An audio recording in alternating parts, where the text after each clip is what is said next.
Welcome to the Space Policy Show.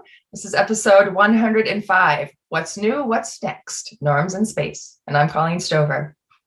So today we've got the amazing Robin Dickey returning to the show from the Center for Space Policy and Strategy. This time she'll be talking to Rick Grubb. He's from Department of State, the Office of Emerging Security Challenges. She'll also be talking to Jessica Tok. She's from the Office of the Undersecretary of Defense for Policy. So we've got a little bit of diplomacy, a little bit of defense, both sides of the coin for today's discussion. And it's no surprise we're talking about norms of behavior in space. Robin's most recent paper, Commercial Normentum, analyzes kind of lessons that could be taken from things like indiscriminate landmines or targeting commercial planes and ships, and how these things might compare to the space domain. So definitely check that out on our website.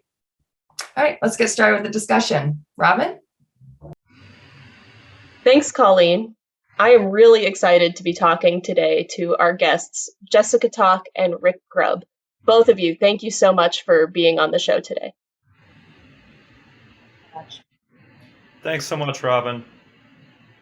So I think we're going to just dive right into this discussion on norms. I think to maybe level set and get our audience all up to the same speed, why don't, Rick, you start us out with a bit of an overview of how the U.S. is conceiving of and pursuing norms of behavior for space? Great, happy to do that. So what we're pursuing right now through many multilateral processes are norms of responsible behavior, which are non-binding, non-legally binding state practices that can enhance the security and stability in outer space. This contrasts with some of the efforts that others are pursuing in the United Nations, like Russia and China, which are pursuing legally binding treaty approaches to the non-placement of weapons or the threat or use of force in outer space. However, both Russia and China are testing and deploying anti-satellite capabilities that would seem to contravene these commitments. So instead, we think a better way forward is to address the responsible behaviors that could provide stability to the outer space environment. Awesome. Jessica, anything to add on that? Not really. I think the United States is pursuing our voluntary responsible behaviors because it's just for us a more pragmatic and understandable way. There's a lot of things that make this a better, essentially, use of time, right? People can hold voluntary commitments and they can adopt them in their own time rather than having to find out how to implement legally binding rules. And then you don't have to go through a lot of changes or undergo a lot of difficulty in changes when you need to change it because of new or novel uses. Awesome. So before we dive into some of the specifics of the current efforts, I do want to give our audience a bit of a background on what's been done in the past in terms of norm efforts internationally and led by the U.S. Some of the things that come to mind are the UN debris mitigation guidelines and the long-term sustainability guidelines. We've actually had episodes of the Space Policy in the show in the past talk about those. But both of you have much experience in international relations, space, norms before today. So could you give our audience a little bit of context and history on what some of these past efforts have been and how they still are around and being discussed today? Thanks, Robin. I would like to highlight the 2013 report of the UN Group of Governmental Experts, or GGE, on transparency and confidence building measures, or TCBMs, in outer space. And that report was a consensus report, meaning that all members of the GGE approved of it, and it had a set of recommendations for how to pursue and what to implement as far as TCBMs to improve security and stability in outer space. That is sort of the security side of the house. The sustainability and civil and other cooperation would be what you referenced in the debris mitigation guidelines and the long-term sustainability guidelines. Absolutely. And if you can't tell already, we're probably going to get deep into the alphabet soup in this discussion. We're sitting at the intersection of several organizations that really love their acronyms: the Department of State, Department of Defense, and of course the United Nations. So I'll even flag a couple more acronyms that you might see coming up, like the IADC, or Interagency Space Debris Coordination Committee. It's quite a mouthful. Also COPUOS, the Committee on the Peaceful Uses of Outer Space. And speaking of COPUOS, I think that's a good point to turn to Jessica to hear a little bit more about the civil and commercial side of these norm efforts. Well, Robin, as one of my British colleagues recently taught me, I think the phrase is, I think you've eaten my sandwiches, in talking about what all of these abbreviations and acronyms mean. So interestingly, I know I'm from the Department of Defense, but the Department of Defense actually participates really heavily in both sides of the UN process, one side being the arms control, which Rick just mentioned, as well as the other side, the UN COPUOS, or the Committee of the Peaceful Uses of Outer Space. And so, interestingly, I have a view on both sides. And so, I guess I'd like to set it up by saying that for us, voluntary, non-legally binding measures have been an ongoing success for the international and multilateral space community. And many of the examples that we have so far have been set by the civil community. And we call these sort of bottom-up approaches because of their recognized basis in science rather than top-down political approaches.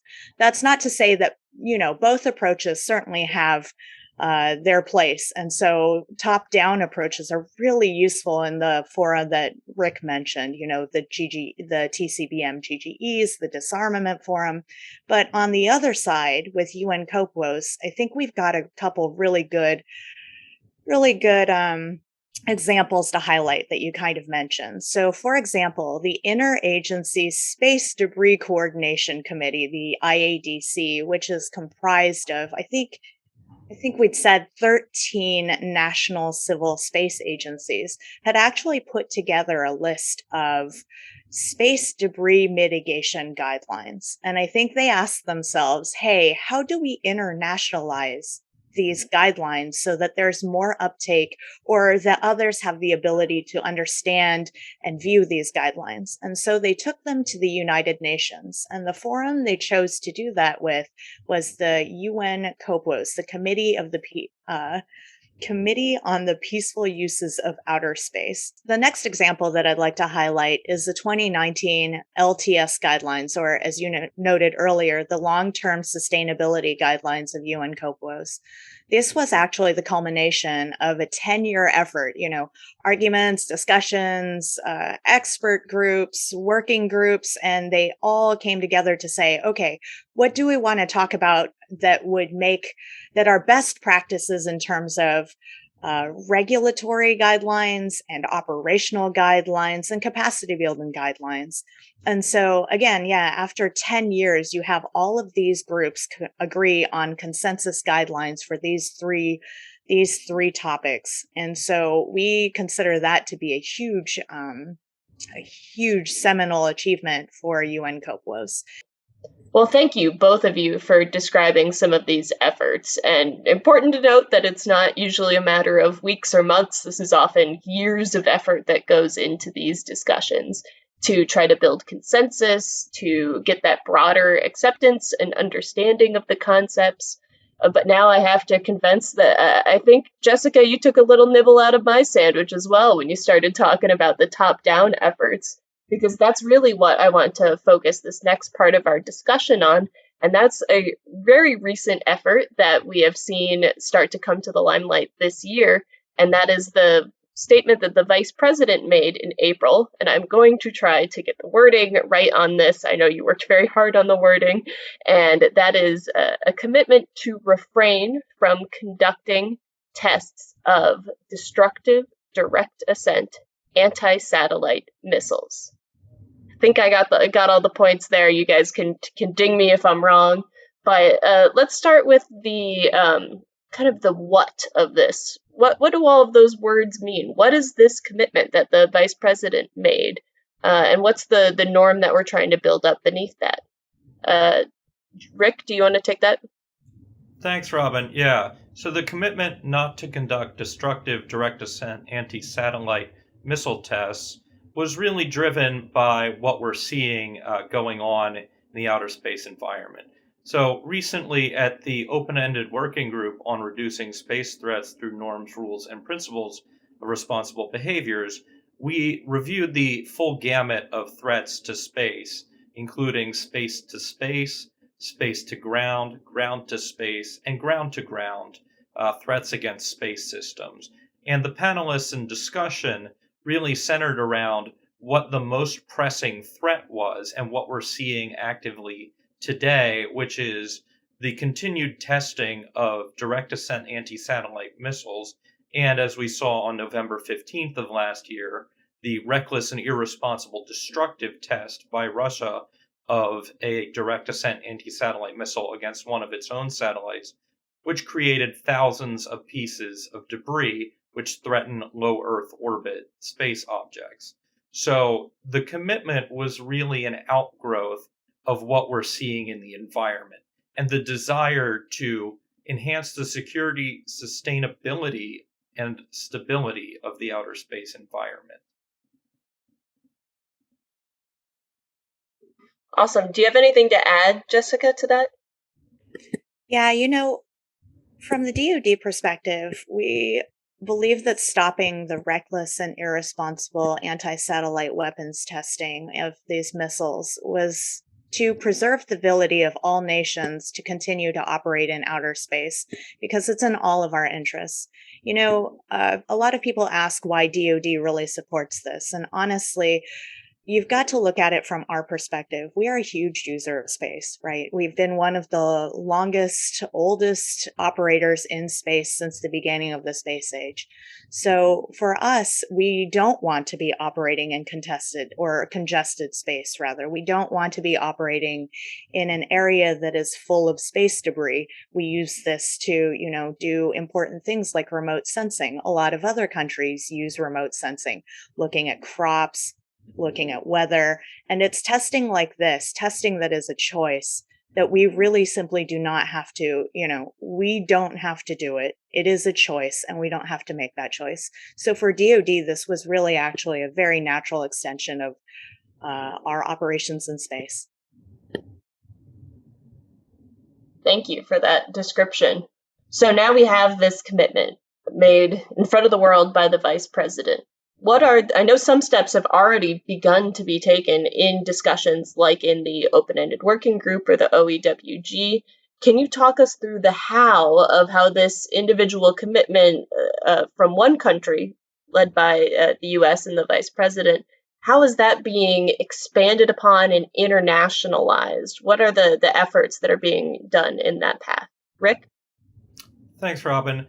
So when we made the initial call, when the vice president announced it, we called on other nations, all nations, to join us in making similar commitments because we view this ultimately as in everyone's interest to preserve the outer space environment and then not run the risk of misunderstandings and miscalculations due to these anti-satellite missile tests. So when we made that call, we got a few other countries that stepped up and joined us, Canada being the first, followed by New Zealand, and then a few others more recently. But when we were consulting with other nations in bilateral and multilateral fora on this, what we heard was, we agree with you, but they didn't really understand the mechanism for joining us. I don't know that there was a culture necessarily in all other countries of just issuing a public statement and viewing that was their position to the world. So what they looked for was a multilateral process to latch onto. And after those consultations internally and with our allies and partners, we decided it would be the best course of action to run a resolution at the UN General Assembly's first committee, where arms control and disarmament measures are held. So this year, we're running a resolution that includes the commitment by the vice president for others to also join so that they can give their voices to saying that they also agree and commit that they don't want to conduct anti-satellite missile tests that are destructive. And a quick follow-up question to that is, a lot of the norms that we've discussed were developed in fora and committees focused on consensus. Is this resolution one that is reliant on consensus, or is it more of an open voting process? So the UN General Assembly has a procedure to adopt things by consensus, and indeed, that's how the original US commitment not to place nuclear weapons in outer space, which ultimately led to the Outer Space Treaty, was adopted. It was not challenged by any country and was therefore, as we say, adopted on the basis of consensus. But the first committee doesn't rely on consensus to adopt things, it votes. So there will be a vote in November, and states will be able to say yay, nay, or abstain on this resolution. The first committee will then refer all of these resolutions to the General Assembly, which will vote again in December on this. If adopted by the General Assembly, it has a sort of political level of adoption, but it is not legally binding. Legally binding measures are only reserved for the Security Council or otherwise negotiated as part of a treaty. That's a pretty impressive timeline for an effort. We've already talked about efforts that took nearly a decade in some cases to develop. So to go from concept to national announcement to building some initial support to a potential voted on General Assembly resolution, that's a pretty quick turnaround. Anything you want to add, Jessica? Yeah, I would say that the November 21 test by the Russians really added impetus for us. It was in a orbit that was that is really difficult. As the debris comes down, because it is high, it will come down very slowly over time and filter through the usable LEO orbits as well as the orbits underneath until it re-enters the Earth. And so for us, it really underscored the need to step forward and say that destructive direct ascent anti-satellite missile testing really was an irresponsible choice. So for us, the United States believed that by pursuing this proposed resolution, the international community could take a very significant first step with us in addressing the most pressing threat to space activities, while at the same time showing that progress could be achieved in addressing space security issues, including the prevention of an arms race in outer space. So one of the things I did want to highlight is that we recognize that many countries do not intend to develop direct ascent anti-satellite missile capabilities. But the declaratory value of such a commitment is not dependent on whether a country is developing or has developed such a capability. But by making such a commitment, the country would contribute its voice to identifying this in the international community as an emerging norm. And so we felt that that was a really important part of this resolution. Thanks.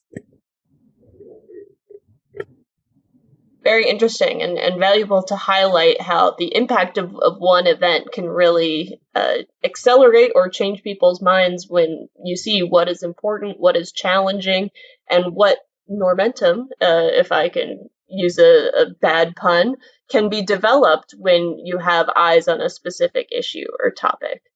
And so now I would like to zoom out even more and look at some of the overall challenges and opportunities that you've experienced when it comes to developing norms of behavior for space. So first off, is there any way you can give our viewers a sense of the level of just time, effort, and the kinds of considerations that you have to balance when deciding how to approach norm development? I'll give that to whoever wants to start. Up to I suppose I can take it first. So as noted before, we generally look for norms from a bottom up approach. which is why the IADC guidelines, which turned into the 2007 UN debris mitigation guidelines, and the LTS guidelines were so successful. So, as we kind of discussed before, LTS took 10 years to simply get to a point where we were agreeing on, a basic set of best practices. And these best practices are things like, I'm going to cite, guideline B1, which is effectively establish a national point of contact. While you may think that this is very, very easy, something that's really basic, it wasn't something that was agreed upon in the international community. So it was something that ultimately ended up needing to be written down. Now, the question is, as we move into the next 5-year effort, and here's a 5-year effort on implementation itself, not just writing it down, but saying, have we established national points of contact? Have we shared orbital debris locations, orbital information about orbital events? And so there's a pretty slow and deliberate way that we move about this. And it's partially because we don't necessarily, and I think Rick may have indicated this earlier in the discussion, but the environment is constantly changing, right? This is no longer just Russia and the US in the 1980s, where both of us flew and, we had something called the big sky theory until the first major collision between Iridium and Cosmos. Whereas everybody suddenly went, oh, it's not such a big sky after all. Maybe we should start looking at space sustainability and space safety. We've moved into, this change where people are really reliant on space. There's new and novel uses. We have space tourism. We have people going to Mars, people going to the moon. There are so many plans that, we don't necessarily want to speed and put in these hard and fast rules that, stifle new and novel activities and these beneficial uses of space. So there is a deliberateness when we move forward, and there is amount of time, that we've got to think through, okay, well, is this actually harmful to new and novel uses? Is this actually useful today? Are these actually best practices? And so with that, I'll turn it over to Rick for additional comment.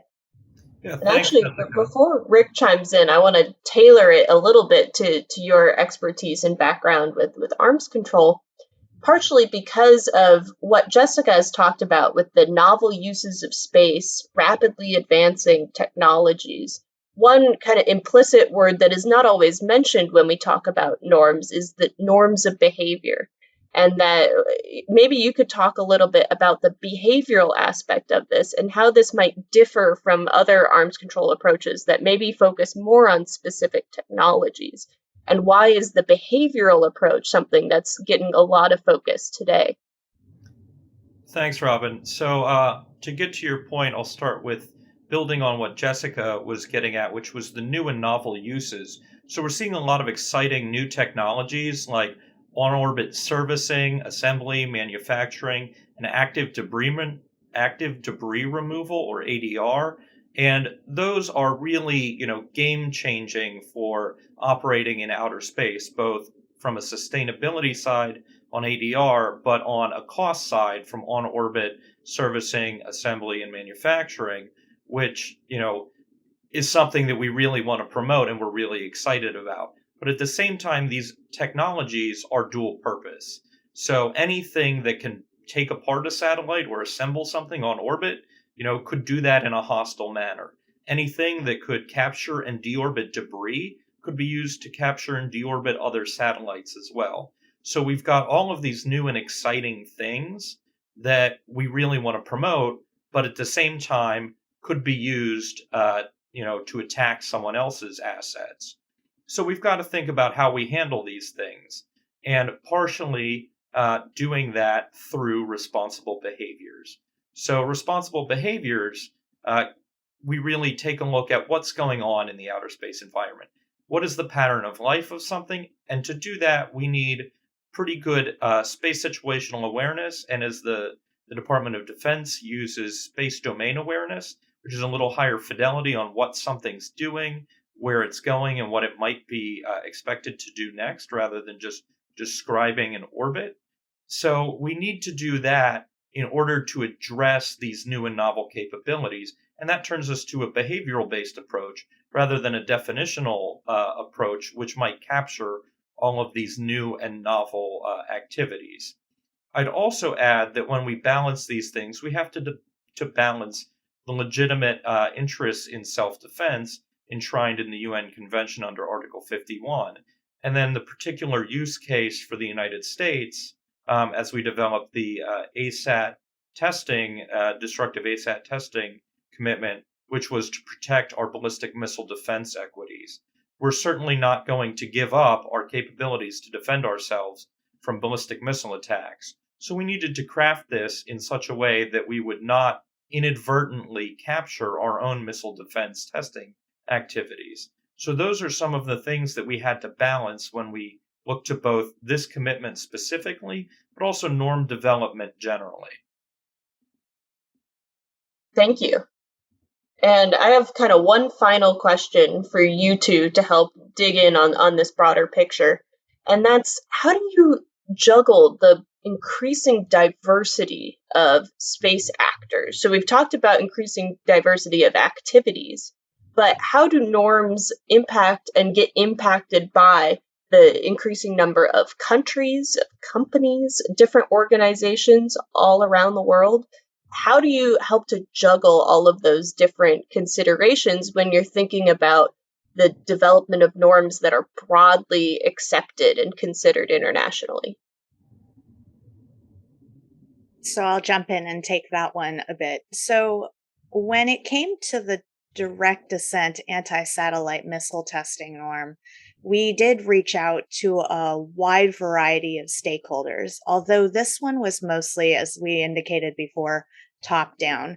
That being said, what we really do in the UN COPUOS side of the house, and this is really the other part of State Department that isn't here today, so I'll speak on their behalf while they're not here, but every single delegation to UN COPUOS includes industry and non-governmental observers, right?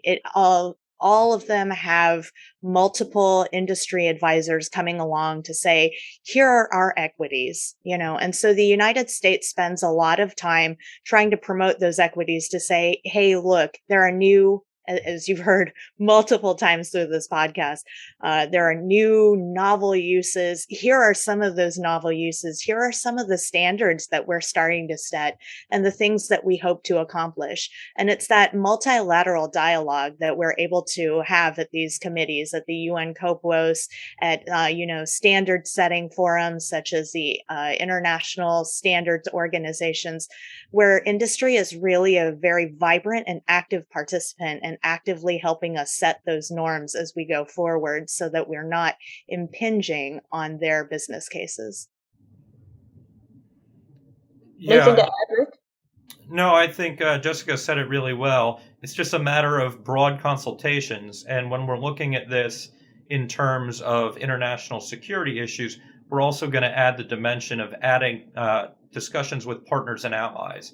So as we develop this commitment and as we work on our efforts on norms of responsible behavior through the open-ended working group and elsewhere, we regularly consult with our partners and allies on their views, what they see as important considerations, things that we need to protect, things that we need to promote in these issues. So it's really a matter of a great deal of consultations with a great deal of actors. To get to your other point, however, on the diversity of space actors these days, while there is a growth in space actors, there's still many countries that, while they are not space actors, every country has an equity in what's going on in space. Every country is a consumer of space services, whether or not they are actually, owning or operating satellites in orbit. Whether it's, things like Jessica mentioned earlier, remote sensing data for land use, for weather monitoring, disaster recovery, GPS for PNT services, for anything from banking to, directions to logistics to communications in remote areas. Really, every country is a user and every country has a stake in this, which makes some of these discussions so necessary to broaden from that, what Jessica mentioned, the traditional arms control approach of, a couple countries getting together and deciding either bilaterally or in a smaller multilateral group what they're going to do. Thank you. It is a big challenge in that, just about like you said, every country can be a stakeholder, and that stake looks different for everyone based off of the differences in capabilities, the services they use. So that's why I like to say, as hard as rocket science is, I happen to think that some of these diplomacy issues might be just a little bit harder sometimes. People are tough. And so I think, without further ado, do you have any final thoughts, anything I didn't ask you that you want to mention before the audience? Either of you? First, I'd just like to start by thanking you for having us on today to talk about this. The esoteric and while, in my view, interesting world of international space security diplomacy is not something that, people are knocking on your door every day to talk about. There's a great old Doonesbury article from the 80s that, has the wife unable to sleep at night, and the husband suggests, oh, well, then let's talk about arms control. And the next slide, she's face down. So I hope this was at least interesting and enlightening to the audience, but wanted to thank you again for the opportunity to highlight some of the efforts that we have ongoing at the UN and elsewhere to enhance outer space security for stability and security. Well, Rick said almost everything. So again, he ate my sandwiches, I suppose. But we're really excited and looking forward to sharing our experiences in implementing the 2019 UN COPOS LTS guidelines. We believe there's an opportunity to explore the issues that rise through implementation, to include identifying new challenges, as well as capacity building with other states.